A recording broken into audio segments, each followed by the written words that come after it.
अस्सलाम वालेकुम नाज़रीन मोहतरम। परवीन शाकर की एक पुरदर्द और पुरसोज गज़ल आपकी समाअतों की नज़र है। कू बकू फैल गई बात शनासाई की, कू बकू फैल गई बात शनासाई की, उसने खुशबू की तरह मेरी पजीराई की। कैसे कह दूँ कि मुझे छोड़ दिया है उसने, कैसे कह दूँ कि मुझे छोड़ दिया है उसने। बात तो सच है मगर बात है रुसवाई की। उसने जलती हुई पेशानी पे जब हाथ रखा,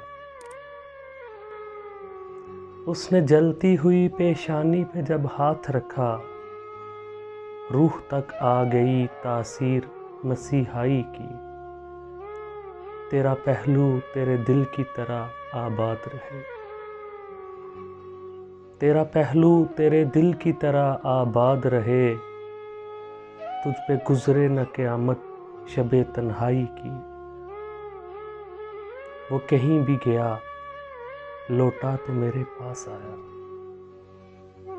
वो कहीं भी गया लौटा तो मेरे पास आया।